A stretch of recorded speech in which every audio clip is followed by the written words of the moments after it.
तो ठीक है फिर बहुत अच्छी बात है और आज का फिर थोड़ा विषय पे ध्यान देते हैं जी, क्योंकि है विषय ध्यान योग के बारे में तो ध्यान देना पड़ेगा उस पे। ध्यान देना। ठीक है, नेक्स्ट टाइम। तो बात ऐसी है कि भगवान ने अभी तक तो समझा दिया था कि ध्यान योग करने से क्या प्राप्त होता है, समाधि प्राप्त हो सकती है, समाधि प्राप्त होने से हम भगवान के बारे में जानकारी प्राप्त करते हैं क्योंकि भगवान हमारे भीतर भी है, बाहर भी है तो भीतर भी है। ईतो निशिंगो परतो निशिंगो, जैसे हम गाते हैं भजन है नृसिंहदेव भगवान का, यतो यानी ततो निशिंगो, सब जगह पे हर सर्वव्यापी है। तो हृदय में भी है, तो हृदय के अंदर हम जाग के देखेंगे तो हम भगवान पाएंगे, परमात्मा के रूप में पाएंगे। इस प्रकार से हम अपनी आखिरी में करना क्या था, हमने जो समझा रहे थे भगवान की इंद्रियों को वश में लाना था। कैसे इंद्रियां बाहर नहीं भागे, क्योंकि इंद्रियां भागती है तो इंद्रियां खुशी के पीछे भागती हैं, तो इस हिसाब से हम फंसे रहते हैं संसार में। जब तक खुशियों में फंसे रहेंगे, आसक्तियों में फंसे रहेंगे, तब तक हम इस संसार में फंसे रहेंगे। तो संसार से अगर निकलना है तो पहली आवश्यकता ये है कि ये आसक्ति हम निकाल दें अपने मन से। तो उसके लिए पहले हमें जागृत करना है, ये प्रेम भगवान के प्रति जो प्रेम है वो जागृत करना है। ठीक है, तो यहाँ तक तो भगवान ने समझा दिया। फिर अर्जुन ने एक खाली सवाल कर दिया था, बता दिया था, बयान कर दिया था, सवाल नहीं था, बयान कर दिया कि ये ध्यान योग मेरे लिए मुश्किल है। याद है आपको बताया था उसने कि ये ध्यान योग मेरे लिए मुश्किल है, बहुत उसको मन को वश में ले आना इतना कठिन है कि हम बोलते थे अर्जुन की हम इतना तक कर सकते हैं कि वायु को भी रोक सकते हैं, लेकिन मन को रोकना मेरे लिए नामुमकिन है। तो भगवान समझाते हैं कि वैराग्य से और प्रैक्टिस से, साधना से, हाँ, हम प्राप्त कर सकते हैं। अशम शयम महाभाव मनोदुग्र निवचलम अभ्यास तत्व वैराग्यम च। अभ्यास और वैराग्य, हाँ, बताया ना आपको, याद है? तो अभ्यास करने से और वैराग्य करने से ये प्राप्त हो सकता है। तो अर्जुन बाद में अभी ये आगे सवाल करते हैं, वो सवाल बहुत ही इंपॉर्टेंट सवाल है, महत्वपूर्ण है हमारे लिए खास, क्योंकि ये हमसे संबंध रखते हैं। हम इंसानों जैसे हम जीव हैं, ऐसे थोड़े फंसे हुए हैं, सब कोई के तो किसी न किसी हिसाब से कैसे न कैसे तौर पे तो फंसे ही हुए हैं ना। तो हम अगर भक्ति का मार्ग या कोई भी ध्यान का मार्ग, ज्ञान का मार्ग प्राप्त कर भी लेते हैं और समझो कि उसमें सफलता नहीं पाते हैं, हो सकता है क्योंकि देखो ना, हमने शुरुआत भी देर से कर रहे हैं, किन्होंने तो न जाने किस उम्र में, बड़ी सारी उम्र में शुरू किया होगा, या बचपन में तो शुरू की नहीं हुई ये बातें। तो संभावना हो सकती है कि हम पूर्णतया से उसको प्राप्ति नहीं पा सके इस मार्ग को। हाँ, उसके पहले ही हम या तो शरीर छोड़ देते हैं, या ऐसा भी हो सकता है कि बीच में हम थक जाते हैं। हाँ, कभी-कभी ऐसा होता है, ठीक है कि निर्णय लेते हैं, ठीक है आज से हम जप करना शुरू करते हैं, या मंदिर में जाना, सेवा करनी शुरू कर देते हैं। 6-8 महीने अच्छी कर ली, 1 बरस कर लिया, फिर थोड़े थक जाते हैं। कभी-कभी माया ही झगड़ लेती है हमें फिर से। माया फँसा देती है ना, माया बोलती है, "अरे क्या कर रहा है पूरा टाइम? सुबह-सुबह 4 बजे जाग रहे हो, मंदिर में जा रहे हो, आरती कर रहे हो, जप कर रहे हो, ये क्या थक जाओगे? थोड़ा अभी आज 1 दिन के लिए आराम कर लो।" बस 1 दिन आराम कर लिया यानी मन ने आपको फँसा दिया। फिर दूसरे दिन, तीसरे दिन ऐसे होते रहेगा। फिर आप यानी वो अपने मार्ग से, हमारे जो आप जो चुना हुआ था वो मार्ग था, उसमें आपका थोड़ा आपकी जो सिद्धि है भ्रष्ट हो जाएगी। हाँ, आप सिद्धि प्राप्त करने के पीछे थे लेकिन वो भ्रष्ट हो जाती है। ठीक है ना? तो ये हम हमारे से ये बातें हो सकती है। तो अर्जुन उस विषय में सवाल पूछते हैं भगवान को। ये हमारे लिए बहुत अच्छा है, हम जानना चाहिए हमें कि अगर ये हो जाता है हमसे, और अक्सर होगा और बारंबार होते रहेगा, क्योंकि हम हमारी स्थिति ऐसी है, हम फँसे हुए इंसान हैं, मन अब तक वश में नहीं लाए हुए। तो हम पहले ये सवाल देखते हैं, अर्जुन ने ये सवाल अपने शब्दों में कैसे प्रदान किया था ये सवाल भगवान से। तो पहले मैं आपको ये रखता हूँ आपके सामने वर्ड्स ये वर्ड्स 37 आपके सामने है। तो आप में से कोई पढ़ना चाहे तो प्लीज पढ़ लीजिए। बोल। हाँ बोलिए प्रभु जी। अर्जुन उवाच अयाति श्रद्धा ये उत्पेतो योगचलित मानसा अप्राप्य योग समासिधिं कम गतिम कृष्ण गच्छति. Arjuna said, "O Krishna, what is the destination of the unsuccessful transcendentalist who in the beginning takes to the process of self-realization with faith but who later desist due to worldly mindedness and thus does not attain perfection in mysticism. हाँ, तो क्या समझे आप उसमें से प्रभु जी? इसमें से तो ये तो है कि ये तो आम आदमी हमेशा बहुत शौक से ट्राई करता है और बहुत होता है कि मैं ये करूं वो करूं, लास्ट में किधर न किधर जैसा आपने बोला थक भी जाता है, तो क्या वो निराश होके अपने हाथ ऊपर कर दे क्या, या फिर और उम्मीद करे क्या? ये भगवान से पूछना चाहता है, उसका स्टेटस क्या है इस जमाने में। तो भगवान क्या रिप्लाई करते हैं वो तो आप बाद में मालूम पड़ेगा। हाँ, तो ठीक है, ये बात रही। पहली बात तो यानी ये अर्जुन जो सवाल करते हैं कि हम अक्सर से ऐसे होता है ना कि सुन के आए, कुछ अच्छा कुछ सुन के आए, प्रवचन सुन के आए, तो उस प्रवचन से प्रभावित होते हैं। बोले ठीक है, आज सुबह से हम जागेंगे, क्या फर्क पड़ता है, 2 घंटे पहले जागना पड़ेगा, कर लेते हैं। फिर उसका ये सवाल इसका है अर्जुना का कि अनसक्सेसफुल, जो सक्सेसफुल नहीं होता है, लंबे समय तक नहीं कर पा रहा है, या कुछ ऐसे बातों में माया के जाल में फिर से फंस जाता है और उसको छोड़ना पड़ रहा है, वो छोड़ रहा है, यानी यहाँ तक कि छोड़ भी रहा है, तो उसका अंत क्या होगा, इसकी गति क्या होगी? तो भगवान से ये पूछते हैं। ये सवाल भगवान से ये पूछा जा रहा है कि जो असफल योगी होता है उसकी गति क्या होती है। हाँ, तो शुरुआत तो जैसे प्रारंभ होता है तो श्रद्धा से बहुत प्रारंभ कर लेते हैं, तो उस हिसाब से लेकिन आगे चल के कई किसी कारण की वजह से फंस जाते हैं, तो उसमें से उनकी जो योग सिद्धि है वो प्राप्त नहीं होती, नहीं कर पाते हैं। तो ये इसका अंत क्या होगा? तो भगवान ने देखो अभी भगवत गीता में अनेक मार्ग बताए थे। हमें चुनना चाहिए ऐसा मार्ग जो हमारे लिए आसान हो। हाँ, अभी देखो ज्ञान का मार्ग बताया, कर्म योग का बताया, हाँ, आपको ज्ञान योग का ध्यान योग का भी बता रहे हैं और भक्ति योग का बता रहे हैं। अभी 4 प्रकार के मार्ग तो दिए हुए हैं, आप चूज करो। पहले ऐसे भी नहीं है जो आपको मन में, पहले तो मन में भावे आपको कौन सा मार्ग अच्छा लग रहा है और आसान आपके लिए कौन सा है। हाँ, तो वो अपनाइए, क्योंकि कोई कठिन मार्ग चुनने से, जैसे समझो कि हम जप बोलते हैं, हम चलो जप करेंगे, कल को आप सुन के आए कि नहीं जप आपको करना चाहिए 30 माला या 32 माला या 64 माला करनी चाहिए, और आप कल से बोलते मैं 64 माला शुरू कर देता हूँ, वो मत करो, क्योंकि 64 माला शुरू करोगे उसमें 8 घंटे लगते हैं, 9 घंटे। आप तो प्रभावित होके आए और आपको भक्तों ने भी कहा, उत्साह दिया, अरे करो करो प्रभु जी, कुछ नहीं होता है, ये लेना देना तो होते रहेगा, जिंदगी तो आती है जाती है, ये जीवन मिला है, अगला जीवन मिले ना मिले, कर लो। एक दिन कर लोगे, दूसरे दिन शायद कर लो, तीसरे दिन तो थक जाओगे। 64 माला 8 घंटे की लगती है, तो करो ऐसे कि जितना आप कर सकते हो और रेगुलरली कर सको। हाँ, निरंतर एक, पहले एक से शुरू करो, 2 से शुरू करो, जैसे जैसे आपकी जी शक्ति बढ़ते जाएगी करने की, आप बढ़ाते जाओ। तो यहाँ तक आ जाओ कि हाँ भाई 16 माला होती है, जैसे सही है 16 माला कर लो कुछ समय तक। फिर आगे चल के जैसे अभी आप राजू, आप चंगलानी जी, आप जैसे बता रहे थे, जैसे उम्र आती है तो हमारी हमारी जो लाइकिंग्स हैं, जो हमारी जो दिलचस्पियां भी चेंज करनी चाहिए। हाँ, तो ऐसी उम्र आ जाएगी जब कि आपके पास वक्त ही वक्त है, तो फिर जब करो उस समय आपके 64 माला भी बैठ के करो, उसमें दिलचस्पी लगानी चाहिए। हाँ, टेस्ट तो एक्चुअली उसी में है। हमारे फाइनल एक्चुअली देखोगे ना, तो आनंद जो मिलता है चैंटिंग में या जप करने में या भगवान का प्रवचनों में जो ऐसे मिलता है, वो और कहीं नहीं मिलेगा। लेकिन इसका एहसास तब आएगा जब आपकी जो इंद्रियां हैं वो शुद्ध हो जाए।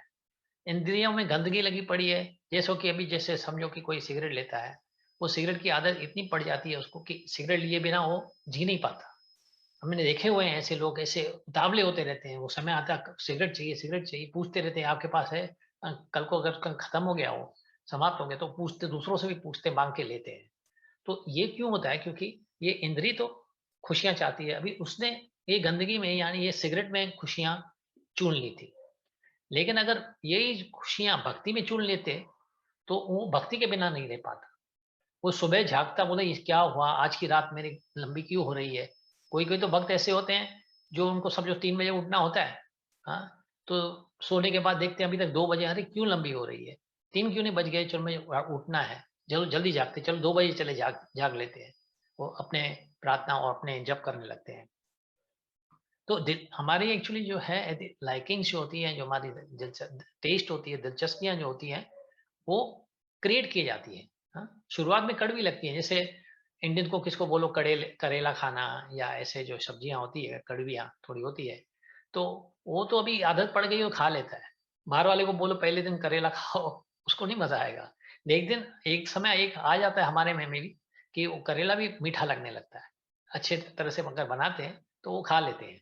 तो इस प्रकार से हमें एक्चुअली एक आदत डालनी चाहिए। एक बार आदत पड़ गई ना भक्ति की, जप की पड़ जाती है, तो फिर उनमें आनंद मिलने लगता है। फिर आप उसके बिना उसके सिवाय रह भी नहीं सकते हो। आपका मन चाहते रहता है कि मैं ज़्यादा करूँ, ज़्यादा करूँ। हाँ? इतना तक कि ऐसा भी होता है कि इंसान को तो कभी-कभी नाराज़ भी हो जाते हैं, कल को किसका आप जप कर रहे हो, फ़ोन आ गया या ऐसा बात हो जाती है, कार्य आ जाता है सडनली, तो आप बोले, "अरे क्या अभी मेरी जप रुक गई, देखो अभी मेरी जप रुक गई।" तो यहाँ ऐसे दर्जे तक आना है हमें। जब ऐसे दर्जे तक पहुँच जाएँगे ना, फिर देखो कैसे आनंद आने लगता है। नहीं तो फिर नहीं तो सवाल का जवाब ही नहीं मिलते ना, क्योंकि ऐसे-ऐसे हमारे आचार्य योगी हैं, जो दिन भर 3 लाख बार भगवान का नाम जपते थे। यानी 3 लाख नाम जपना यानी समझो कि अ, 20 20 से लेकर 22 घंटे तक जप करना दिन में। अभी सोचो 20-22 घंटे सोएगा कभी, खाएगा कभी, नहाएगा कभी। 2-3 घंटे जो उसको 4 घंटे बचते होंगे उसी में उसको करना है सब कुछ। बाकी के 20 घंटे उसमें लगा हुआ है। हुँ, तो ये कैसे होता होगा? उसको कुछ तो आनंद मिलता होगा ना। जैसे अभी लोग हमारे परदेश में देखा हुआ है, कभी ऐसी बात लोगों से भी मिलते हैं, कभी-कभी जो जुआ करते हैं, कैसिनोज़ में जाते हैं। वो 8-8, 20-20, 12-12 घंटे कैसिनो में कैसे रहते हैं? उनको कुछ आनंद मिलता होगा। तो आनंद बनाया जाता है। हाँ? आप खाली वो मन मन को शुद्धि ले आओ, इंद्रिय शुद्धि हो जाएँगी और फिर सच्ची बातें जो अच्छी बातें हैं, जैसे भगवान की बातें हैं, उनको दिलचस्पी उसमें आने लगेगी। ठीक है ना? तो ये सवाल तो भगवान ने ये जो 3 मार्ग, 4 मार्ग हमें दिखाए हुए हैं, कर्म, योग, ज्ञान है, तो हमें चुनना चाहिए कि आसान में आसान मार्ग कौन-सा है और हमारे दिल को कौन-सा भाता है, कौन-सा दिल तो वो लेकिन सब क्योंकि जो भी रास्ते हैं ना, मार्ग हैं, उनका उद्देश्य एक ही है। उनका ये उद्देश्य ये है कि ये समझना कि हम कौन हैं। हम गलत फ़हमी में बैठे हुए हैं कि हम कभी-कभी अपने आप को कुछ भी बोल देते हैं, हम अमेरिकन हैं, हम इंडियन हैं या मैं पुरुष हूँ, मैं नारी हूँ या मेरा नाम घनश्याम है, मेरा नाम राजू है, मेरा नाम रमेश है। ये सब एक्चुअली अ, ये हम नहीं हैं। ये हमारे एक डेज़िग्नेशंस हैं, इसको ऐसे पदवियाँ जिसको बोला जाएगी, समझो कि ऐसा ना उपाधियाँ समझो, ये उपाधियाँ हैं हमारी, लेकिन ये हमारी रियल आइडेंटिटी नहीं है, हमारा अस्तित्व ये नहीं है। अभी समझो हम हैं, ठीक है, चलो हम बोल दिए कि हम रमेश हैं, लेकिन कब तक रमेश रहोगे? समझो कि आज से 15, 20, 25, 30 सालों के बाद वो रमेश रहेगा? वो रमेश रहेगा ही नहीं। तो ये हमारा अस्तित्व हो ही नहीं सकता। तो ये जो भी मार्ग भगवान बता रहे हैं ना, ये जो भगवान के बताए हुए अलग मार्ग की नहीं बता रहा हूँ। ये जो भगवान के मार्ग बताए गए हैं, ये ज्ञान योगा, ये कर्म योगा, ये भक्ति योगा, ये ध्यान योगा, ये हमें यहाँ तक आके पहुँचाएँगे कि हम अपना अस्तित्व जाने कि हम कौन हैं। तो उसमें से पहचानेंगे कि हम जीव आत्मा हैं और हम ये शरीर नहीं हैं।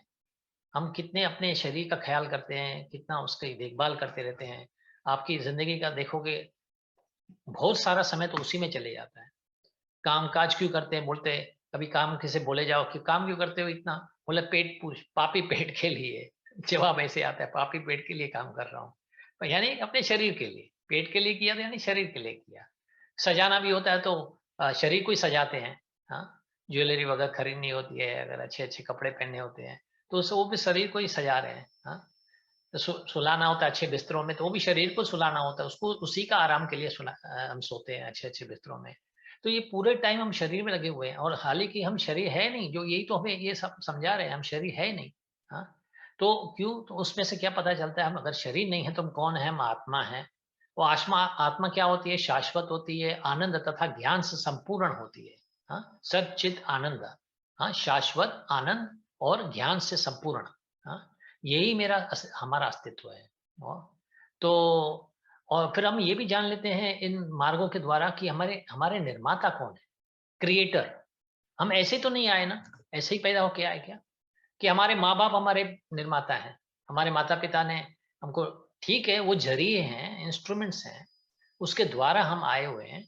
लेकिन जो अंतिम जो निर्माता है वो हमारे सर्वश्रेष्ठ भगवान श्री कृष्ण ही है।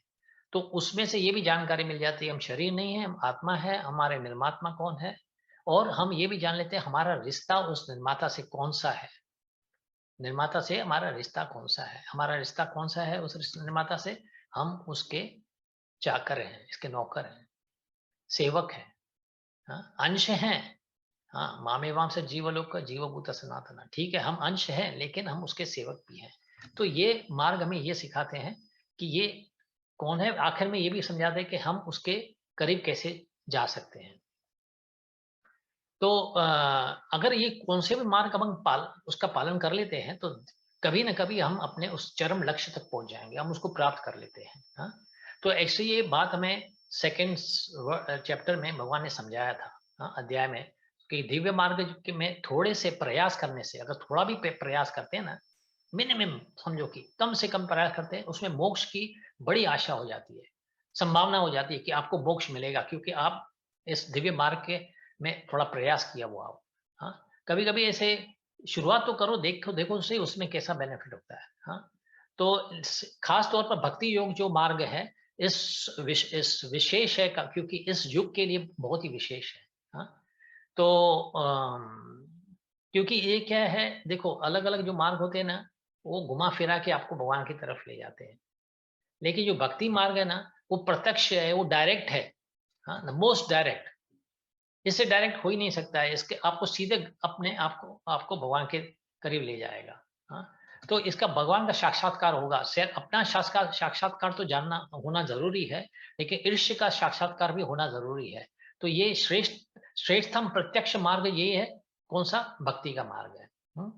तो ये अर्जुन इसलिए ये सवाल करते हैं क्योंकि पहले कर चुके थे, पहले बोल चुके थे कि क्या बोल चुके थे कि नहीं ये मुझे मार्ग तो समझ में नहीं आ रहा है, बहुत कठिन मार्ग है। तो अभी ये फिर ये बोल के भगवान से एक पुष्टि चाहते हैं। हाँ, कि वो बताए कि हाँ सही ये कठिन है। हाँ, तो इसलिए ये सवाल भगवान से पूछते हैं। हाँ, तो सामान्यता से ये अष्टांग जो योग है ना, जो ज्ञान योग है, जो अष्टांग योग है तो बहुत बड़ा कठिन है। तो लेकिन उसको निरंतर प्रयास उसका करते रहेंगे ना, तो करने के बाद भी कभी कभी करने के बाद ऐसे इसका प्रयास करने से क्या होता है, कभी कभी असफलता, कभी नहीं ज्यादा करके असफलता ही होती है, क्योंकि इतना कठिन है, छोड़ना पड़ता है कभी कभी आगे चल के। क्योंकि इतना मार्ग, अभी आप देखो ना, ध्यान करो, कुछ करो नहीं, हाथ बांध के बैठ जाओ एक जगह पे, स्थान पे ध्यान करते रहोगे तो कभी ना कभी थक तो जाओगे। तो इसके लिए ये असफलता बहुत उसकी संभावना बहुत है। हाँ, क्योंकि पहली बात तो हम सीरियसली भी नहीं हो सकते, आपको बताया था पिछली बार कि ये जो कलयुग का समय चल रहा है ना, वो है, इस कलयुग में इतने बुरे प्रभाव है हम पे, तो हमें फेवरेबल नहीं है। हाँ, कि पर्याप्त नहीं है हमारे लिए, इट्स नॉट फेवरिंग अस। काले दोष निज राजा, एक तो ये काले, इसमें खाली एक अच्छा गुण क्या है, अष्टी एक महागुण, बाकी सब बुरी बात है। एक गुण अच्छा है सिर्फ, कीर्तनादि कृष्ण से, कृष्ण के भजन गाओ, कृष्ण के नाम गाओ, इससे आपके सब पाप के मोक्ष हो जाते हैं। हाँ? वरना उसके सिवा तो सब गलत ही गलत है। मंद सुमंद मतयो मंद भाग्य बोलते हैं, हमारे जीवन भी बहुत छोटा है, हमारी जो उम्र है, आयु है, बड़ी छोटी होती है, उसमें हम झगड़ते रहते हैं, उसमें भी जो थोड़ा सा छोटी जिंदगी है उसमें भी झगड़ते रहते हैं। हाँ, अंडरस्टैंडिंग है ही नहीं, एक दूसरे का साथ नहीं देते हैं। हाँ, हमेशा देखो तो व्याकुलता में फंसे हुए हैं, ये व्यापार हमारा नहीं हुआ, ये हमारे को धोखा देकर गया, तो व्याकुलता में फंसे हुए हैं। तो अभी ये सब काटोगे, अपने जिंदगी में से जोड़ोगे, तो आपको बचा क्या जिंदगी का समय। हाँ, तो जिंदगी बचती बहुत कम है, तो उसके बावजूद भी हम उसमें लड़ते जाएंगे या ऐसा मार्ग चुन लेंगे जिसमें हम सीरियसली नहीं कर सकते हैं, तो हम फंस जाएंगे, हम अपना मौका गवा देंगे। हाँ, क्योंकि ये जो मटेरियल एनर्जी, जो भौतिक शक्ति है ना, बड़ी बलशाली है, बड़ी बलवान है। हाँ, भगवान बोलते हैं देवी येष गुणमाई। हाँ, देवी ही येष गुणमाई, गुणमाई यानी ये शक्ति, ये माया शक्ति दैविक है, पावरफुल है, वेरी स्ट्रांग, डिवाइन। जो क्यों क्यों पावरफुल है, इसको आप अंडर एस्टिमेट मत करो। हाँ, इसका अलंकरण मत करो, क्योंकि ये ए, ए, है तो भगवान की शक्ति ना, माया है तो इसका मतलब थोड़ी भगवान से अलग है।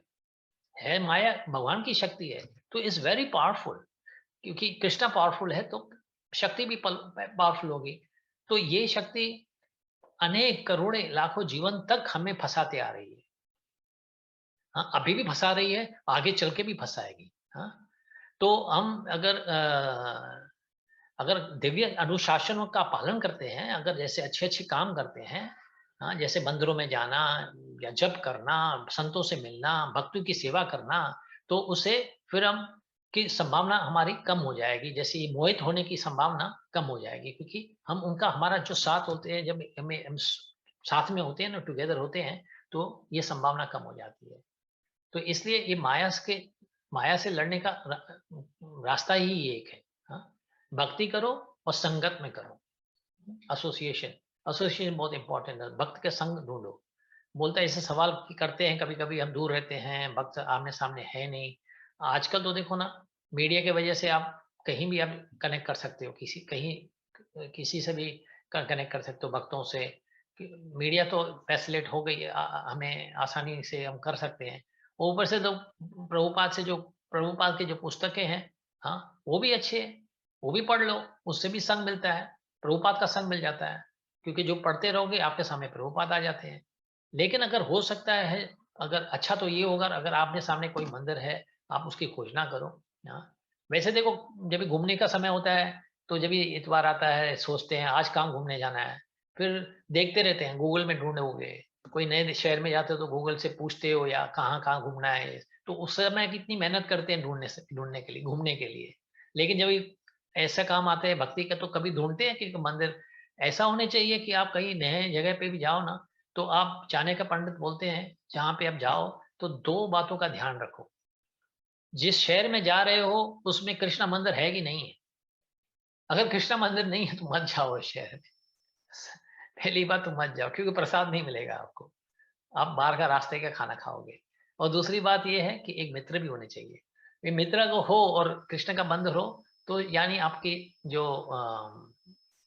घूमना फिरना सफल हुआ। जहाँ भी जा रहे हो आपका सफल हो जाएगा, क्योंकि पहली बात तो कृष्ण मंदिर हो जाते हैं, तो भक्त भी होंगे, सत्संग होगा, कुछ कुछ तो समय उनके लिए भी देना है ना।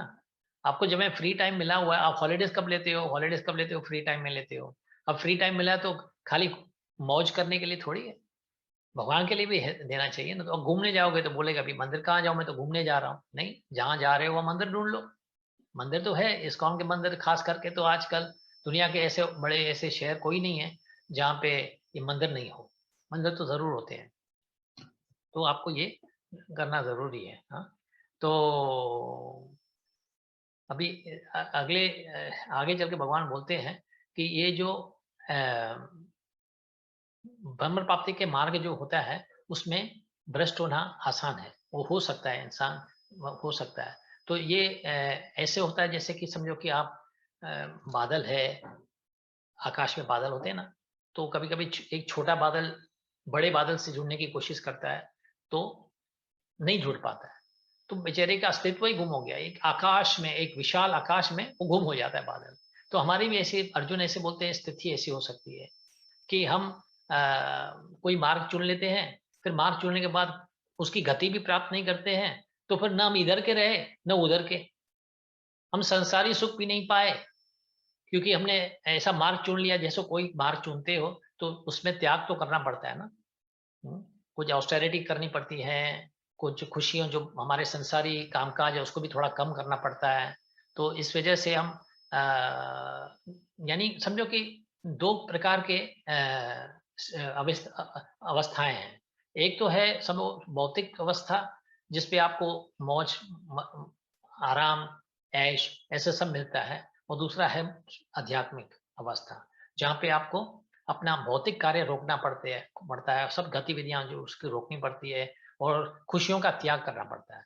हाँ, और सोचो कि इसके आप करने के बाद आपने त्याग वगैरह कर लिया, और आप अपने जो मार्ग चुन लिया आपने कोई ऐसा, उसमें सफलता नहीं पाते हो, तो आपको तो विचार यही आएगा ना, अरे मैं तो दोनों जगह से चले गया, संसार का सुख भी नहीं लिया, और अभी मैंने ये मार्ग का भी गति नहीं प्राप्त की, जो मैंने मार्ग चुना हुआ है, तो अब मैं कहाँ जाऊंगा, कहाँ पहुंचूंगा मैं।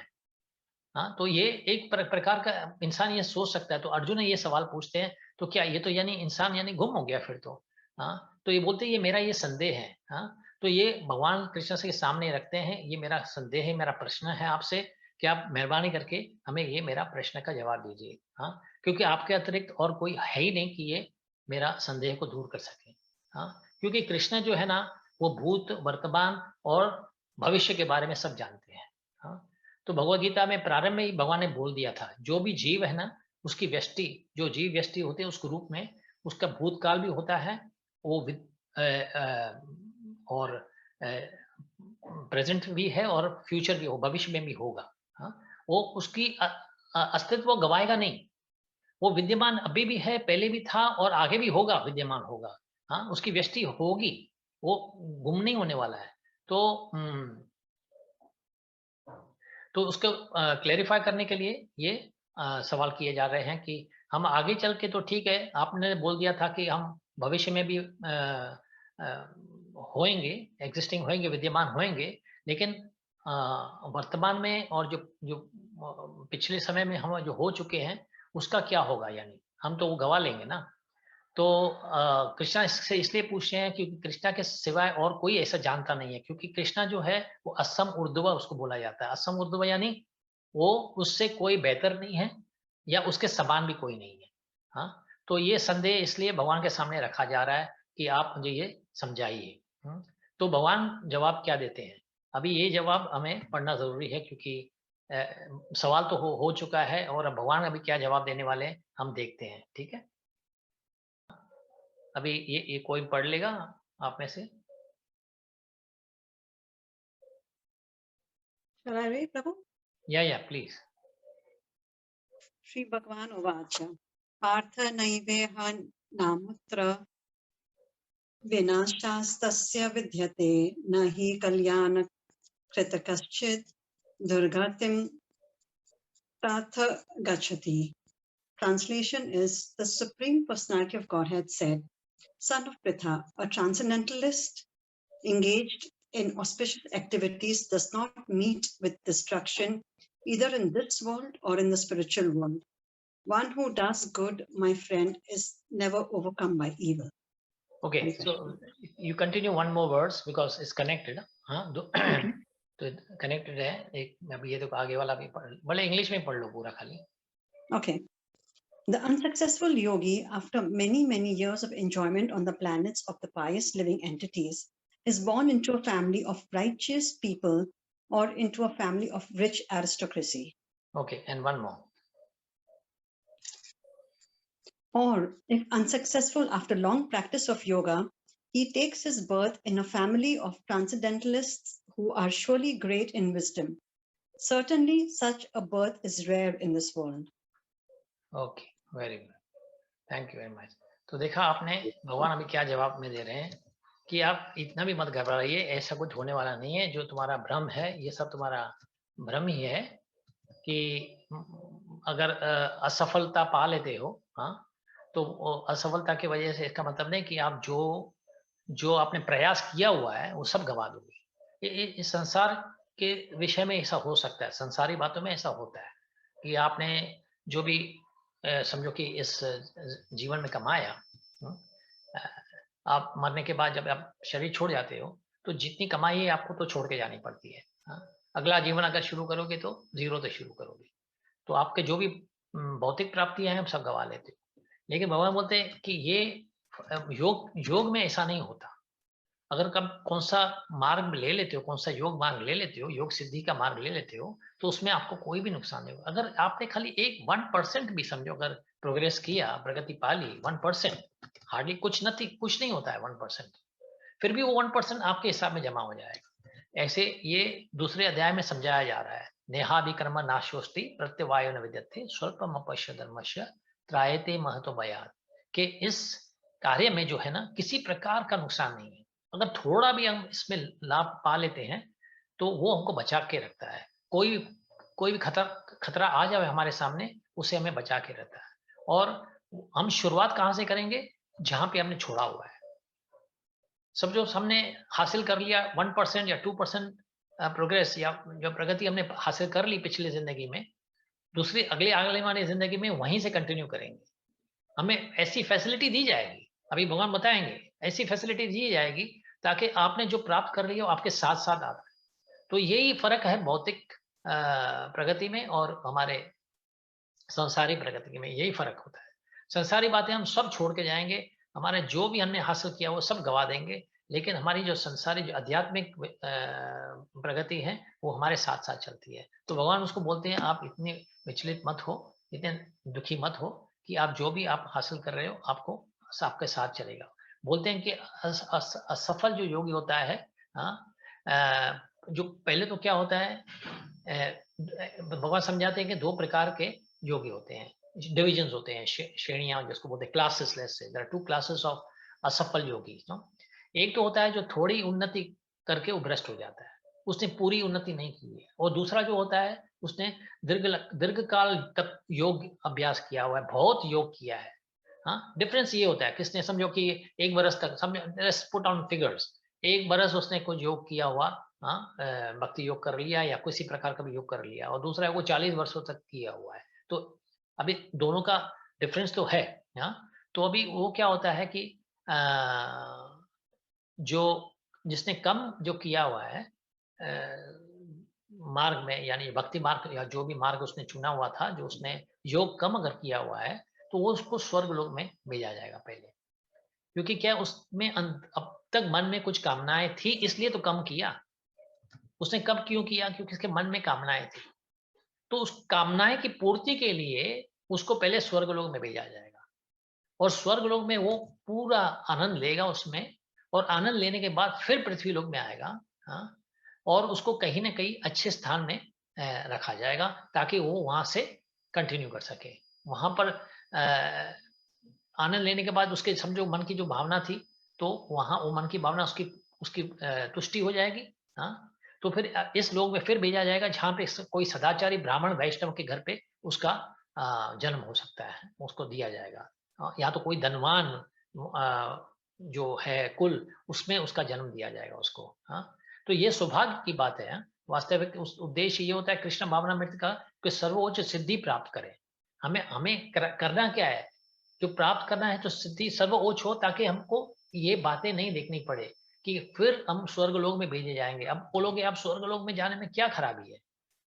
हम तो बोलते हैं स्वर्ग में गया, स्वर्ग में गया, तो स्वर्ग लोक जाने में क्या खराबी है ना? खराबी है ना, क्योंकि स्वर्ग लोक और जो गोकुल लोक और वैकुंठ लोक में अंतर होता है।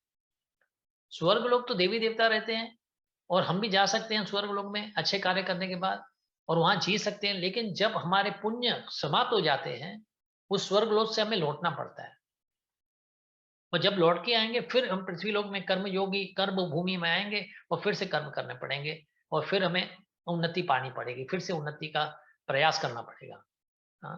तो हम ये करते क्यों हैं? ये तो बस साइकिल चलती रहेगी ना। लेकिन हमने अगर कोई भक्ति का मार्ग किया हो, तो हमें ये स्वर्गलोक में भेजा जा रहा है, और स्वर्गलोक से भेज के फिर बाद में हमें पृथ्वी लोक में कोई सदाचारी खानदान में, सदाचारी कुल में हमें भेजा जाएगा। तो इस हिसाब से हम फिर से अपने शुरुआत कर सकते हैं जहां पे हमने वो छोड़ा हुआ था। तो ये तो आगे दूसरे श्लोक में क्या बोलते हैं, जो यदि जो बहुत समय तक योग कर बैठा हो, जो बहुत समय तक किया, जो पहला था तो उसने कम समय तक किया था, अभी जिसने बहुत समय तक ऐसे योग कर किया हो, तो वो योगियों के कुल में जन्म लेता है, जो अति बुद्धिमान होते हैं। ऐसे योगी जिसका बहुत बुद्धिमान हो, तो ये जन्म बड़ा दुर्लभ होता है। तो जो बुद्धिमान कुल है में जन्म लेने की ये प्रशंसा भगवान इसमें इस श्लोक में बता रहे थे कि प्रारंभ में से ही आध्यात्मिक प्रोत्साहन प्राप्त होने होता है। वो बचपन से ही, अभी समझो ना, आप कोई बच्चा कोई ऐसे बुद्धिमान कुल में आया, कोई ऐसे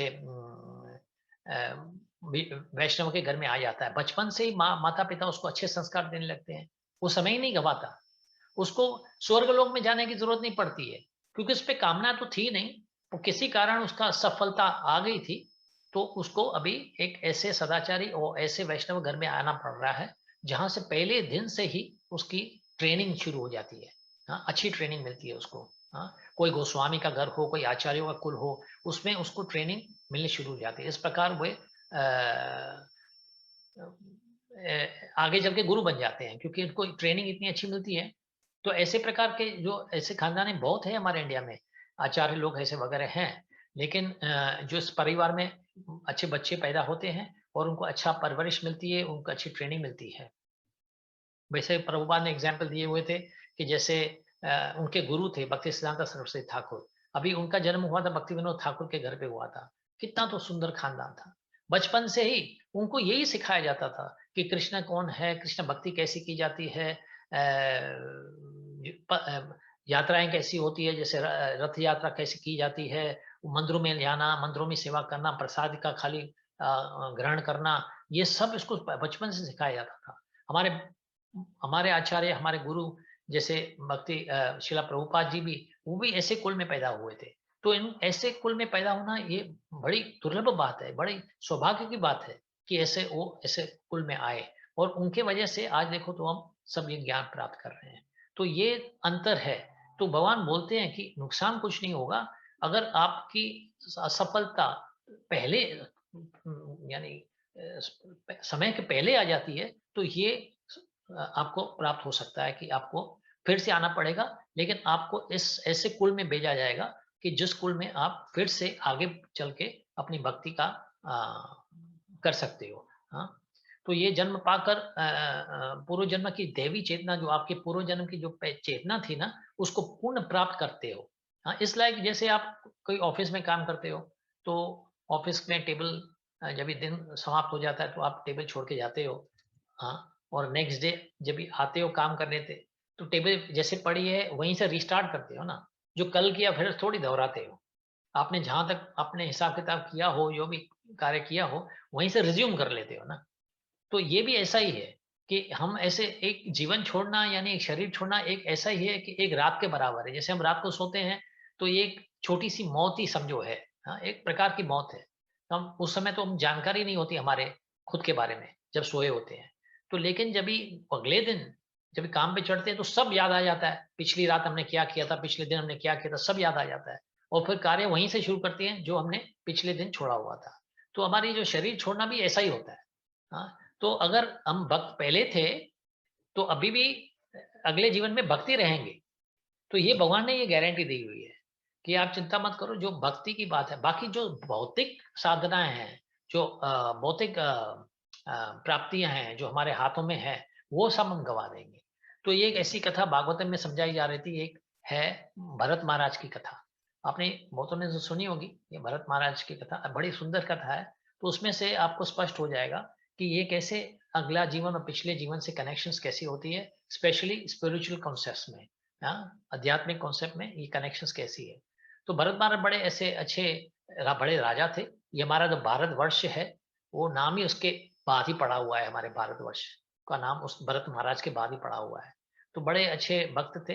तो अपने कार्य करके जब त्याग देते हैं, अपने सब कार्य को त्याग के बच्चे के हवाले छोड़ के चले जाते हैं जंगलों में ध्यान करने के लिए। तो जंगल में ध्यान करते करते उनको, लेकिन देखो यही प्रॉब्लम हो जाता है। जब भी जंगल में ध्यान करते हो, जंगल में जाके रहते हो ना, तो आपको संगत नहीं मिलती है।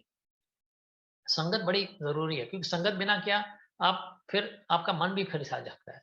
तो वो संगत कर, वो ध्यान करते करते ऐसे कार्य कर, ध्यान का कार्य करते करते एक बार उसको एक कुछ हिरण, छोटी सी हिरण थी, तो उसको बच्चा दे रही थी। तो उस बच्चे को देने के बाद वो हिरण मर जाती है। वो कोई शेर आ जाता है उसको खा लेता है, तो उसके डर के बाद ये डर डर में मर जाती है। तो वो छोटी सी हिरण को वो भरत महाराज पालने लगता है। तो पालते पालते उसमें बहुत अधिक प्रेम आ जाता है। यहाँ तक कि जब उसका अंतिम समय आ जाता है तो उसका ध्यान उस हिरण में था। तो भगवान तो बोलते अंत काले च मामेव स्मरणत्वा कलेवरम, आप जो अंत समय में जो सोचोगे आपको वही हासिल होगा। तो उसने हिरण के बारे में सोचा, तो उसको अगला जन्म हिरण का लेना पड़ा। अभी इतना बड़ा भक्त, अभी सब छोड़ छाड़ के राजपाट उसने छोड़ दिया था और आके ऐसे जंगलों में आके भगवान का ध्यान कर रहे थे। अभी देखो एक छोटी सी बात के लिए कहाँ फंस जाते हैं, क्योंकि उसको संगत नहीं थी। हाँ, लेकिन ऐसा नहीं था कि उसने जो प्राप्त किया था उसने गवा दिया। उसने जो आध्यात्मिक प्रगति जो प्राप्त की थी, हाँ, वो उसके साथ चली। यहाँ तक कि वो हिरण का रूप लेने के बावजूद भी जो जंगलों में महात्मा लोग आते थे, आचार्य ऐसे आते थे, आचार्य लोग आते थे ध्यान करने, उसके समक्ष रहते थे। उनके जो प्रवचन होता था वो तो सुनते थे, और उनका जो प्रसाद वो देते थे वही खाते थे।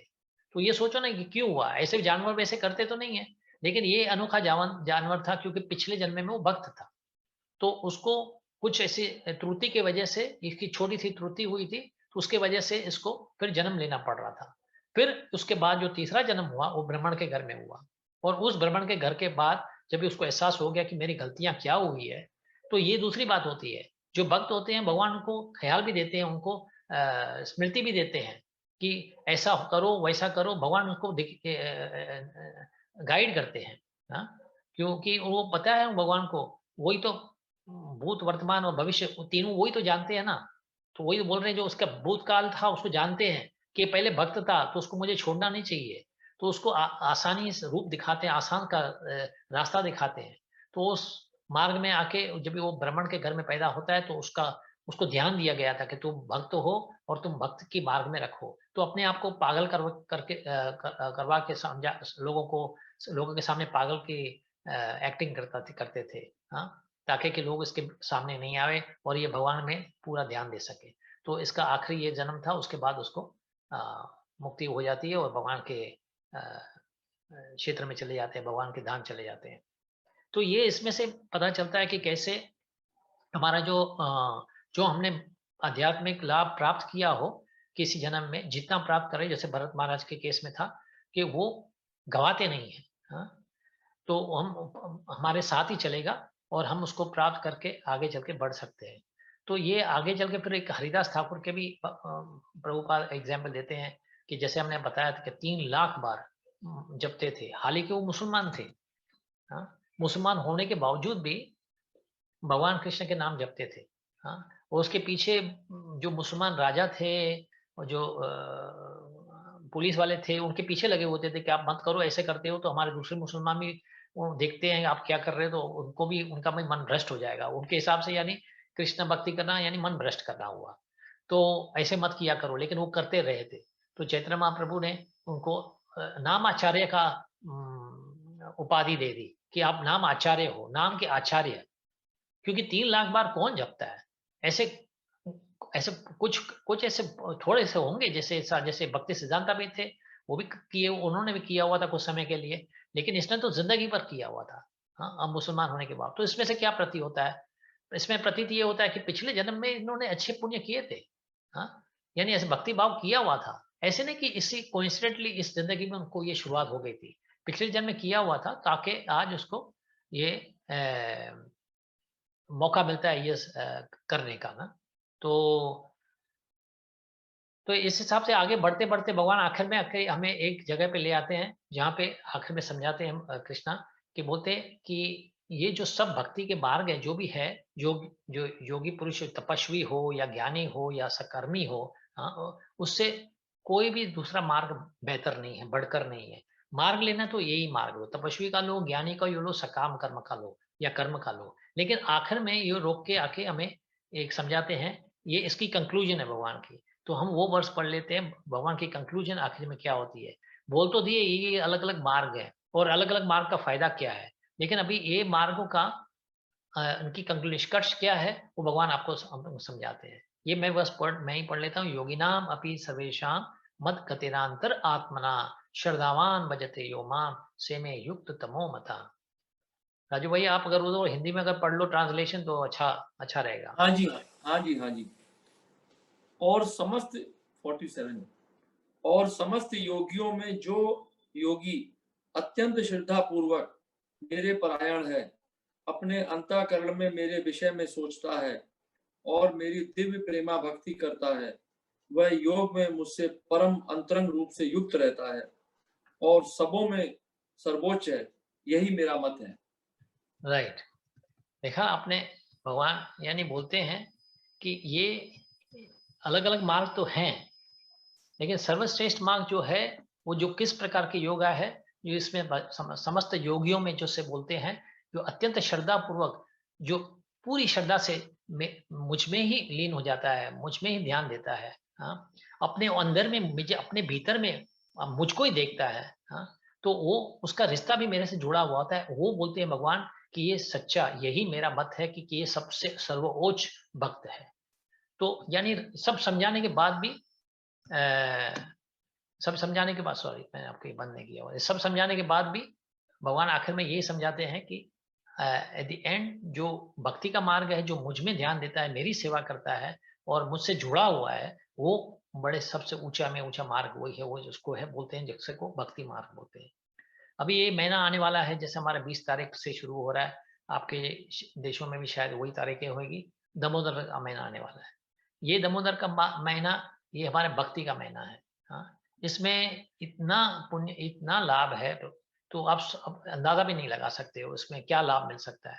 हाँ, क्योंकि दामोदर का महीना है कि कृष्णा ने अपना प्रेम दिया हुआ है, अपनी अपने आप को बांधने का मौका दिया। आपने दामोदर की कथा तो सुनी होगी, कैसी है कि यशोदा माता जब भी नाराज हो जाती है कृष्णा से, उन्होंने माखन की हांडियां तोड़ते थे, तो एक बार जब हंडी तोड़ ली थी तो उसके पीछे पड़ी, उसको भागते भागते पकड़ लेती है, फिर उसको बांधने की कोशिश करती है, क्योंकि डर था कि कृष्ण रास्ते पे कहीं चले न जाए, और डर के मारे, क्योंकि कृष्ण को भयभीत हो चुका था, तो ऐसे चले जाए और फिर उसको कुछ नुकसान, उसको कुछ ऐसे चोट न लग जाए, तो उसको बांधने की कोशिश कर रही थी। तो जब भी बांध रही थी तो रस्सी, जितनी रस्सी ले आई वो रस्सी कम पड़ रही थी, 2 उंगलियों से उसको कम पड़ रही थी। हाँ, ऐसे रस्सियां जोड़ते गई। उनके घर में काफी रस्सियां थी, क्योंकि वो तो ग्वाले थे, उनके पास बहुत सारी गैया थी, हजारों में थी, तो इतनी गैया थी तो रस्सियां तो होगी, तो इतनी रस्सियां लेके आए, एक दूसरे से जोड़ते गई, लेकिन जितनी रस्सियां ले आए उतनी रस्सियां कम पड़ रही थी, हमेशा 2 उंगली की जो जगह थी वो कम थी। तो आखिर में बहुत थक जाती है यशोदा माता, फिर कृष्ण को क्या तरस पड़ता है और उसको पर कृपा करता है और उसको बांधने का मौका देता है। तो इस 2 उंगलियां जो है वो आचार्य समझाते हैं कि 2 उंगलियों का मतलब क्या है। ये 2 उंगलियां क्या है, हमारा प्रयास, हमारा एफर्ट्स होने चाहिए और भगवान की कृपा। हम भले कितना भी प्रयास करें, लेकिन भगवान की कृपा अगर नहीं होगी तो हम कृष्णा को नहीं पा सकेंगे। हाँ? तो कृष्णा को पाने के लिए ये 2 बातें जरूरी है, हमारा प्रयास और कृष्णा की कृपा होनी चाहिए। तो ये महीना ऐसा है कि जिस दामोदर महीने में उन्होंने यशोदा माता को बांधने का मौका दिया था कि अब तुम मुझे बांध सकते हो। तो आज हम अगर कृष्ण भगवान को बांधना चाहते हैं, अपने प्रेम में बांधना चाहते हैं, तो ये महीना श्रेष्ठ महीना है, हाँ, विशेष है, और इस महीने का हमें फायदा लेना है। क्यों? क्योंकि इस महीने में भगवान ऐसे दयालु हैं, कृपालु हो जाते हैं। तो हम इसमें कोई भी कार्य करेंगे ना, छोटा से छोटा कार्य करेंगे, उसका फायदा जो है 1000 गुना ज्यादा हो जाता है। समझो कि आप 1 राउंड चैंटिंग करोगे सिर्फ, तो समझो कि 1000 राउंड चैंट कर लिया। हाँ? आप सोच लो कि पूरे बरस में जिंदगी में किसको अगर करते हैं तो बहुत अच्छा ही करते हैं, उतना ही करो, कम मत करो। और जो नहीं करते हैं, अगर आज से ये दामोदर का महीना शुरू हो रहा है, उस महीने से आप शुरू कर लो, आप देखो आपको लाभ कितना मिलेगा। क्योंकि भगवान तो सबको लाभ देने के लिए तैयार है, लेकिन हम अपना तो कदम लेना है ना। हाँ, हम अपना कदम नहीं लेंगे तो भगवान हमारे प्रति कैसे आएगा, हमारे करीब कैसे आएगा। हमें भी मन में तो होना चाहिए कि हम भगवान के करीब जाना चाहते हैं। तो ये दामोदर का महीना ऐसा है, दामोदर के महीने में ये सब छोटा मोटा व्रत कर लो, छोटा त्याग कर लो, कुछ कर लो भगवान के प्रेम। देखो प्रेम में तो सब कुछ किया जाता है, प्रेम में ही त्याग देना पड़ता है। किसको कैसे बताया कि आपको प्रेम है, किससे? त्याग देना पड़ेगा ना कुछ तो, नहीं तो कैसे पता चलेगा। बाता है बच्चे से प्यार करती है तो ही वो त्याग करती है, अपना समय, अपना सेवा देती है, समय देती है बच्चों के लिए, तो उसमें से उसका प्रेम प्रतीत होता है कि इसके पास प्रेम है। तो भगवान के प्रति हमारा अगर प्रेम है तो हमें ये करना है, कुछ त्यागो और कुछ प्रयास करो। हाँ, कुछ ऐसे जप कर लो, मंदिरों में जाओ, मंगल आरतियों में कभी कभी चले जाओ, प्रसाद लिया करो, कुछ व्रत करो, कोई आपको मनपसंदी जो बात है भगवान के लिए कुछ तो अर्पण करो। क्योंकि मनपसंदी बात छोड़नी ही बड़ी बात है। अभी किसने बोला किससे कभी कि मैं समझो कि किसी ने बोला चॉकलेट खाना छोड़ देता हूँ। अरे तुम चॉकलेट वैसे भी खाते कहाँ हो?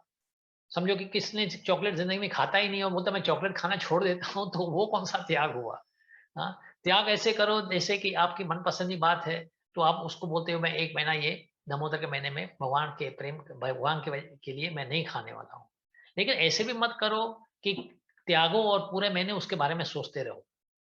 अरे कब वक्त मेरा महीना कब खत्म होगा तो मैं ये समझो कि चावल छोड़ दिया था, तो बोले चावल छोड़ दिया था मैंने, चावल फिर कब खाऊंगा, कब, और दूसरे को खाते हुए चावल आपके मुंह में पानी आ रहा है। तो ऐसे मत करो, उससे अच्छा मत त्यागो। उससे अच्छा फिर क्या करना है, जब बढ़ाओ, अगर 16 माला कर रहे हैं तो 20 करो, 20 कर रहे हैं तो 25 करो, ऐसे करते जाओ थोड़ा। ऐसे अपनी श्रद्धा, अपनी प्रयास थोड़ा बढ़ा दो। हाँ, तो ये, और दिया जलाना, हर रात को दामोदर आरती होना ये बहुत जरूरी है। इस महीने में भगवान को दीप ज्ञान जो व्रत होता है, दीप व्रत होता है, उसको बहुत पसंद होता है। आप हर इस्कॉन मंदिर में अगर जानते नहीं हो तो कोई भी इस्कॉन मंदिर में चले जाओ, शाम के वक्त आप शाम को 7 कहीं 7:30 बजे करते हैं, वहां पे देखोगे कैसे दीप दान करते हैं, ऐसे दीप जला के भगवान को चढ़ाते हैं और वो दीप दान होता है। तो उस दीप दान करने से और भगवान का जो एक दामोदर आरती होती है वो गाने से आपको इतना आनंद आएगा, इतना लाभ होगा। लाभ तो छोड़ो, आनंद देखो कितना आएगा आपको। पहली बात, लाभ तो वैसे भी आते रहता है, लेकिन लाभ ही आएगा, 1000 गुना आएगा। जो भी करोगे 1000 गुना लाभ आएगा। दान भी करोगे तो 1000 गुना आपके पास आ जाएगा। तो ये महीना खास महीना है, दामोदर का महीना, उसमें विशेष ध्यान दो और ये छोड़ो मत। ये मौका पता नहीं अगले बरस मिले ना मिले, जिंदगी का क्या भरोसा। हाँ, दामोदर का महीना अब शायद हासिल हो रहा है, पता नहीं अगले वर्ष होगा कि नहीं। ना कुछ हमें ऐसे हादसे हो जाते हैं कभी कभी जिंदगी में, तो हम फिर बाद में पछतावेंगे कि मुझे करना चाहिए था, हम नहीं करते। तो इसलिए बोलते हैं जो कल करे सो आज, जो आज करे सो अब। तो अभी कर लो।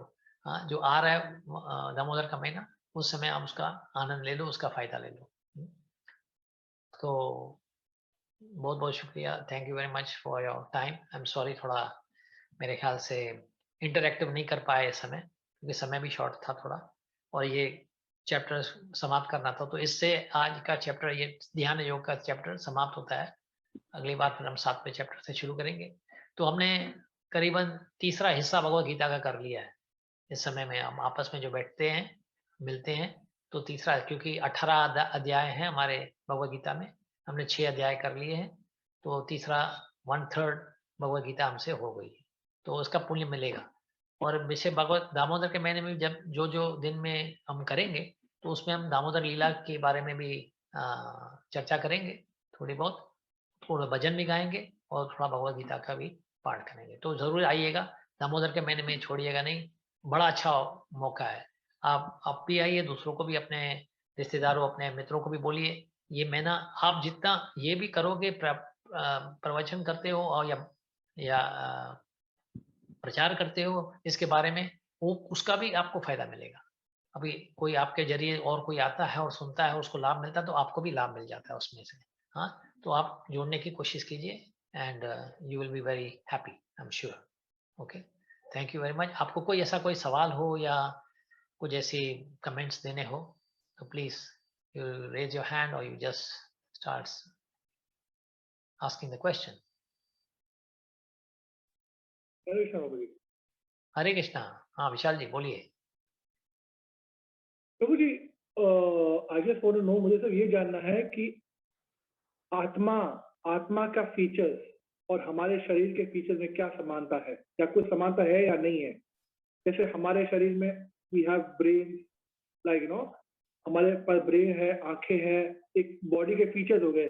तो आत्मा के फीचर्स और हमारे बॉडी के फीचर्स कुछ सिमिलर, कोई चीजें सिमिलर है कि नहीं है, बिकॉज आत्मा शरीर के अंदर है। तो ये मेरे को एक क्वेश्चन आया था दिमाग में, मुझे लगा ये पूछना चाहिए, बिकॉज डाउट हो रहा था मुझे कुछ। देखो, आत्मा का जो स्वभाव है, नेचर है, इज टोटली डिफरेंट फ्रॉम हमारे शरीर का जो स्वभाव है।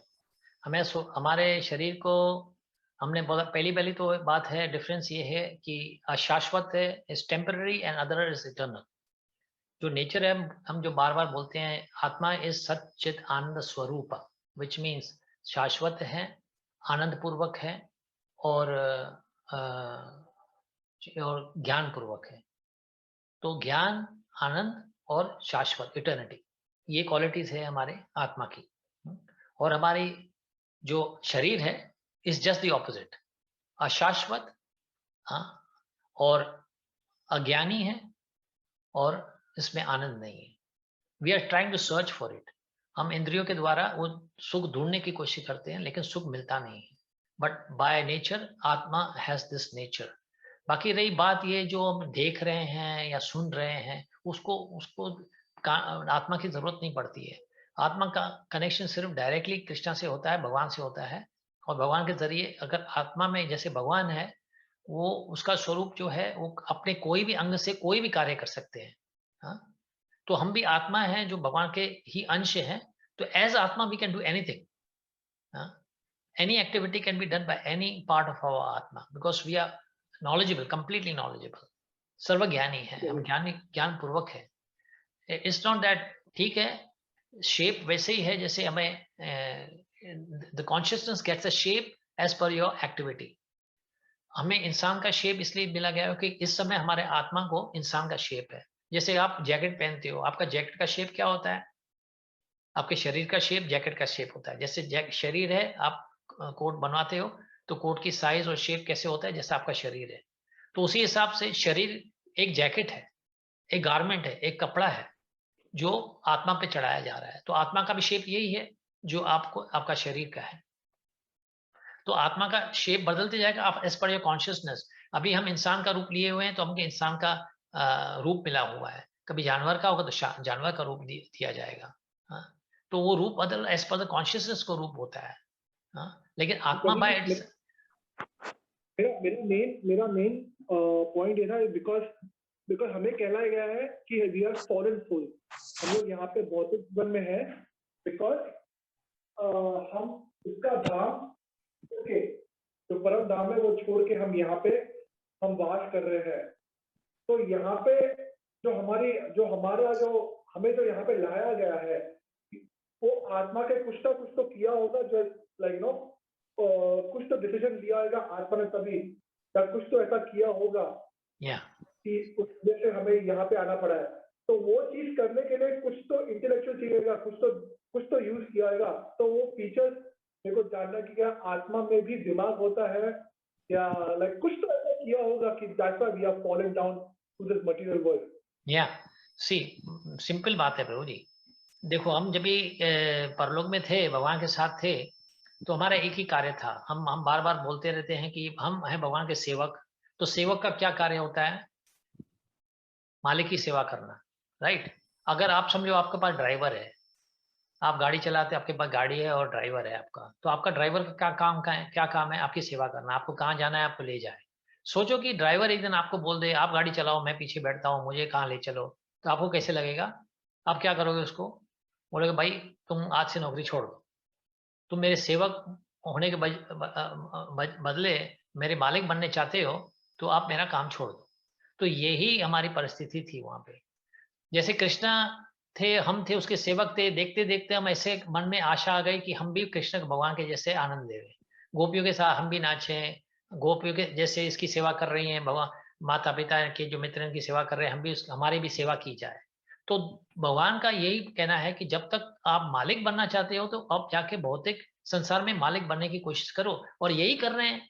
आज यहाँ देखो आके तो हम क्या बोलते हैं? इस घर का मालिक मैं हूँ, इस परिवार का मालिक मैं हूँ, इस शहर का वासी मैं हूँ. तो हम अपना नाम उपाधि इस हमारे परिस्थितियों के हिसाब से जोड़ते जा रहे हैं. Because we think that we are this body, और जो हमने हासिल किया वो हमारा है. हालांकि हमारा जो कॉन्स्टिट्यूशनल नेचर जो है ना, जो रियल नेचर अस्तित्व है, जो प्योर अस्तित्व है, वो नहीं बदला हुआ है. हम अभी भी सेवक ही हैं. हम समझते हैं हम मालिक हो गए हैं, लेकिन आज भी देखो कि हम सेवक हैं. शरीर के सेवक हो गए हैं, हमारे इंद्रियों के सेवक हो गए हैं. पहले परमात्मा के सेवक थे और अभी भगवान उसको छोड़ के हम इंद्रियों के सेवक हो गए हैं. उसके वश के नीचे आ गए. लेकिन वो जानकारी नहीं पा रहे. हम समझ रहे हैं कि हम आनंद ले रहे हैं. इंद्रिया, अरे हम इंद्रिया से आनंद नहीं ले रहे, हम इंद्रिया के सेवक बन रहे हैं. आज चाहत इंद्रियों को होती है, मन को होती है, आत्मा को नहीं होती. आत्मा तो यही चाह रहा है कि मैं फिर कैसे लौट के जाऊं. लेकिन जैसे फंसे हुए हैं, हम हासिल वही कर पाएंगे जो हमारे सामने है. अगर जेल के अंदर होगे आप, तो जेल के अंदर आपको इंडिपेंडेंस नहीं होती है. आप जेल में जो हासिल होता है वही पा सकते हो. आप जेल के अंदर थोड़ी बोलोगे मैं रोल्स रॉयस गाड़ी खरीदनी है. बोले अरे जेल के अंदर कैसे गाड़ी खरीदोगे? जेल के अंदर तो जेल के अंदर जैसे जिंदगी जीनी है आपको. तो इस प्रकार से जो बाहर की दुनिया में को आपको हासिल होता है वो जेल में नहीं होगा. तो इसी हिसाब से जो हमें परलोक में मिलता था वो इस भौतिक संसार में नहीं मिल रहा है. तो हम क्या कर रहे हैं? जो हासिल हो रहा है उसी में हमें खुश होने की कोशिश करते हैं, क्योंकि हमारा स्वभाव है खुश होना, हमारा स्वभाव है आनंद पूर्ण होना. तो हम नहीं कोशिश कर रहे हैं लेकिन नहीं कर पा रहे हैं. तो हमारी बस यही गलती थी. हम वहां पे भगवान कृष्ण बनने की कोशिश कर रहे थे. तो भगवान ने यही कर लिया. बोले जाओ तुम बनो, सब भगवान कृष्ण बन जाओ. तुम जाओ और अपने भगवान कृष्ण यानी स्वामी, तुम ही स्वामी बन जाओ, तुम ही मालिक बन जाओ, तो जो कार्य करोगे तुम उसके मालिक बन जाओ। तो यही हो रहा है हमसे।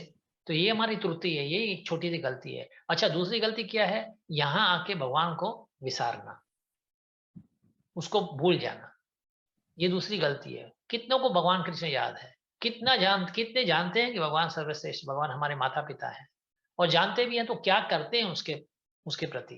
कुछ नहीं करते हैं।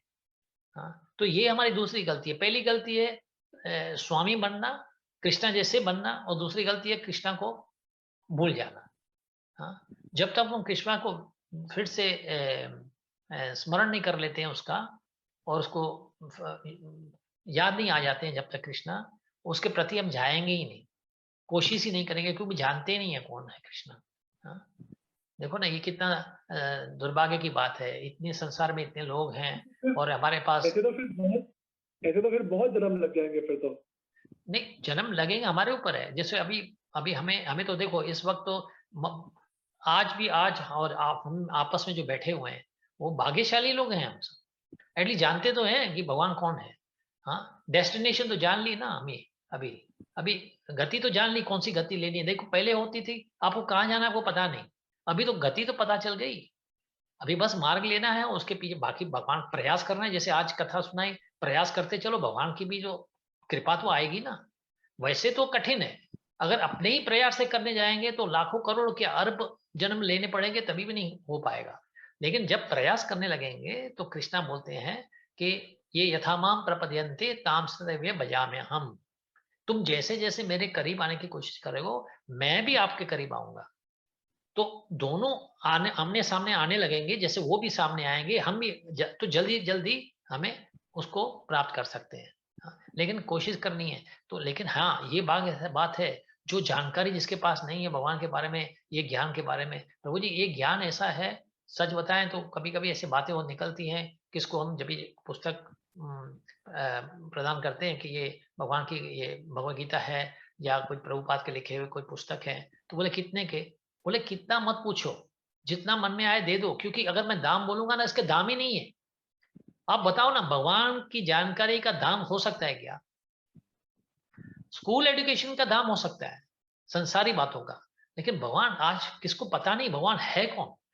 यहाँ तक कि हम जो हिंदू भी हैं, इंडिया में जो रह पड़े, इतने हिंदुओं को भी नहीं पता है कि भगवान होते कौन है, भगवान का मतलब क्या होता है, भगवान के प्रति जाना है, करीब जाना है तो रास्ता कौन से है, हमारा रिश्ता क्या है।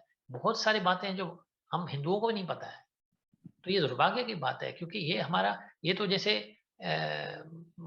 कोई बच्चा होता है तो उसका राइट्स हो जाता है कि अगर पिताजी का जो हिस्सा होता है, पिताजी की संपत्ति है, वो उसका हिस्सेदार का, यानी उसका हिस्सेदार होने चाहिए उसको, उसका राइट्स है to be a part of the inheritance of the father, right. तो ये दुर्भाग्य कि ये जो हमारा ज्ञान है भगवान का, वो हम सब जो जीव हैं उसके अंश हैं, उसके बच्चे हैं, ये हम सब हकदार हैं उसके ज्ञान के। लेकिन दुर्भाग्य है कि सबको नहीं मिल रहा है ये। कितनी दुर्भाग्य की बात है कि ये ज्ञान सबको मिलने चाहिए, हम सब हकदार हैं उसके और हमें नहीं मिल रहा है सबको। तो जिनको मिला है तो एटलीस्ट उनका वो फायदा लेवे, और दूसरों को जितना दे सके वो देने की कोशिश करें। प्रचार करो भगवान के बारे में, कृष्ण खुद बोलते हैं मेरा प्रचार करो, जिसके मिलो बताओ भगवान कृष्ण कौन है। हाँ, भले समझे ना समझे वो तुम्हारा प्रॉब्लम नहीं है, कर्मण्य एव अधिकारस्ते, तुम कर्म करो, वो फल की चिंता मत करो। हाँ, ऐसा आपको बोला नहीं गया कि आपको भक्त बनाना ही है, आप खाली ज्ञान देते जाओ भगवान का। अभी दूसरा अपनावे ना अपनावे उसका प्रॉब्लम है, उसकी कर्म है, लेकिन आप तो देना चाहिए। तो ये हमें करते जाना चाहिए, क्योंकि देखो अभी आप हमें सॉल्यूशन मिल चुकी है। हाँ, समाधान मिल चुका है, तो ये हम आपस में तो भाई भाई हो गए ना सब। भगवान कृष्ण एक पिता है तो हम सब भाई हो जाते हैं। तो ये प्रेम और ये जो ज्ञान है सब में बांटने चाहिए, जितना बांट सके वो हमारे लिए अच्छा है, उसका फायदा मिलेगा। प्रभु जी, कोई हमारे सामने कुछ प्रचार कर रहा है, जो जो चीज उसने सीखी है, जो ज्ञान उसने प्राप्त किया है, वो उस चीज का प्रचार कर रहा है। हमारा मन बोलता है कि ये पूरी तरह से सही नहीं बोल रहा है, तो उसके साथ आर्ग्यू भी करना सही नहीं है। इनफैक्ट वेस्ट ऑफ टाइम ही है, तो फिर ऐसे सिचुएशन को कैसे डील करने का? नहीं, आर्ग्यू मत करो।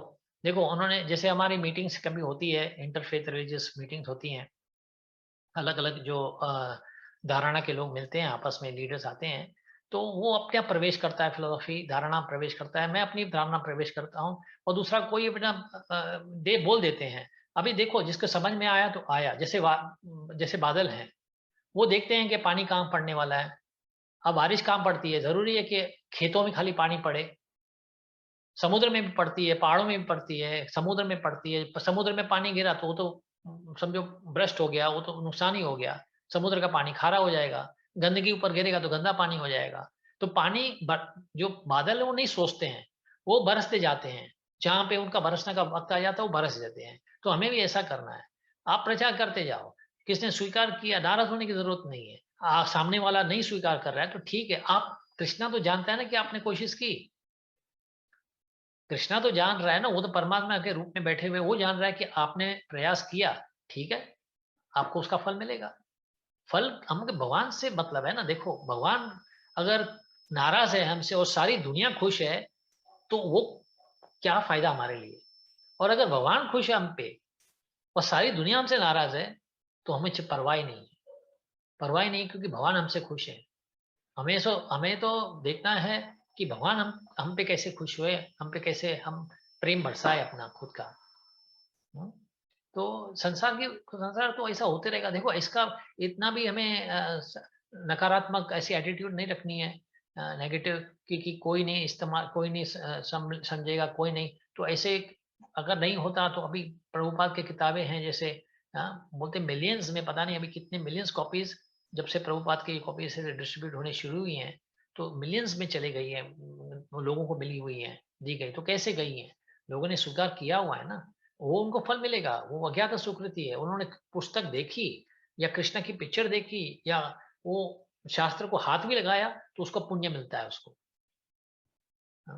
तो भक्त तो यही चाहते हैं, भाई हाथ में ले लो, जो दक्षिणा देना उसकी मूल्य तो है ही नहीं। मूल्य मांगने जाऊंगा तो आपके पास पैसे भी नहीं होंगे देने के लिए, क्योंकि भगवान की जानकारी तो किसके पास है ही नहीं। Hero, thank you, Hare Krishna. Okay प्रभु जी, और कोई सवाल है या टिप्पणी ऐसे? Prabhuji, one question on the same lines. हाँ या We were there with Krishna and we came back. This is again going back to last time's question. So what can we do? What if we, go again and again, come back? And I mean, how do we prevent this from happening? Of course, we have to do a bhakti and all that, but I don't know. Something.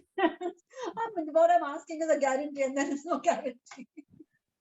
Yeah, well, this time, see, because ये कलयुग का time है, now we have got a better chance because of the presence of Chaitanya Mahaprabhu. Okay. In any other yuga would have been difficult, but what we have got is the best of the best.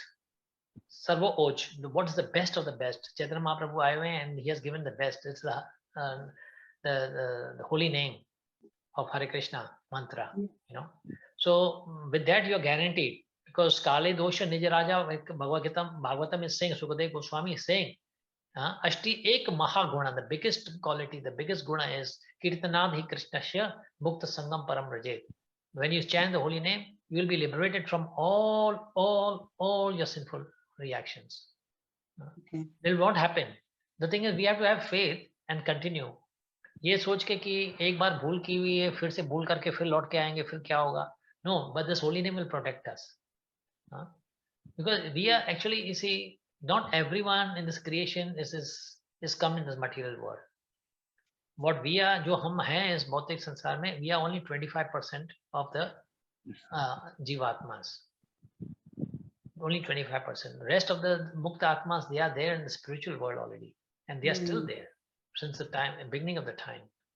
So there are people divided into like various groups. ये group है एक Nitya Siddha. Nitya Siddha means eternally liberated souls, and then there are Nitya Bhadas, which are eternally conditioned souls. So this is happening only with the Nitya Bhadas, like conditioned souls हैं. They are going, they're coming, they're going and they're coming. But chance is given to them.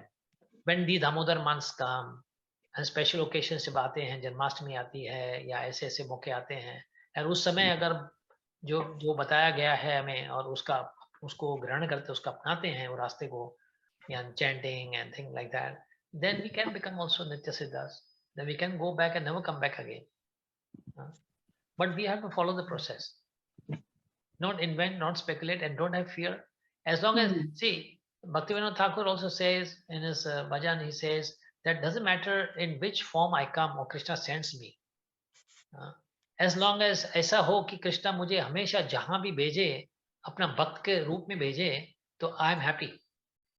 Like even if he makes me a dog, he says, he prays. अगर कुत्ता भी बनाता है, लेकिन कुत्ता भी वो कोई भक्त के घर में बैठा रहे और प्रसादी ले रहा हो, तो भी मैं खुश हूं. See, that attitude अगर रखेंगे ना, that will please Krishna, because we cannot demand Krishna to get a position of the gopis. Yeah. We can just request him that place me in the right place so that I don't forget you at any time. That's the right emotion, right feeling.